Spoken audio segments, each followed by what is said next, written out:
as somebody that stepped into the arena of the public light, and especially being as a spiritual teacher, there can often be people kind of fall into the field that you create for yourself, and there can be this external appearance and like deification from the outside in, which leaves less space for the messiness of Teal's humanity, you know? Oh, there is no space for that.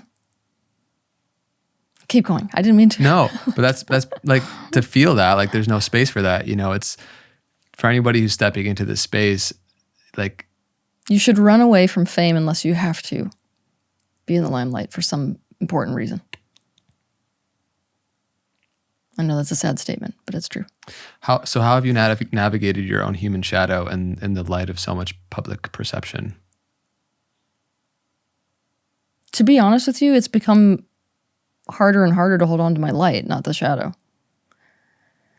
I always find this funny because people are like, oh, you're in the public eye. You're constantly getting sort of flooded with deification. I actually feel the exact opposite.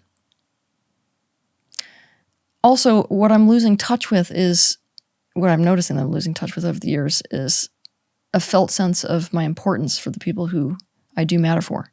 Because of how often you acquaint yourself with people who love you to death only to become your greatest haters later. Now that creates a dynamic where when people are like, I love your stuff, you're like, just wait.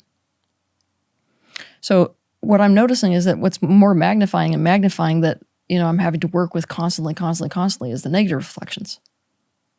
Constant negative reflections, constant fights in terms of, you know, power struggles.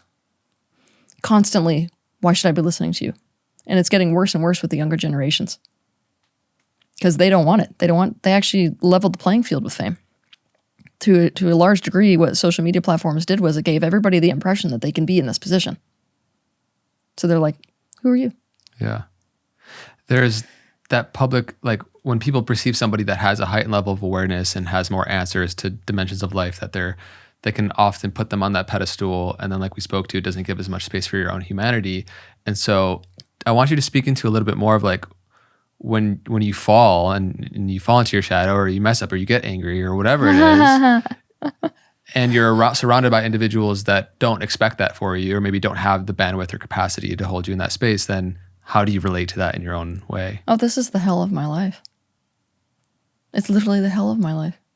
Like there are entire aspects of my personality which people have decided don't get to exist because it doesn't fit into their mental idea of what somebody would be like if they did have all of this interdimensional awareness.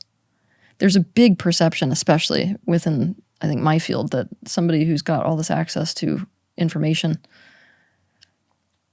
somehow loses their humanity because of the awareness of that information. And by humanity, I mean the elements of self which people reject, things like impulses, things like strong desire, things like emotionality. So there's an expectation, which especially impacted me, of non-reactivity. It's expected that I should be, beaten to within an inch of my life and react like. So it's become extremely painful because the second they see that in you, they rip you down to the ground because they can't hold both. So, really, it's the end of human relationships when you walk down a path where people expect something different than you.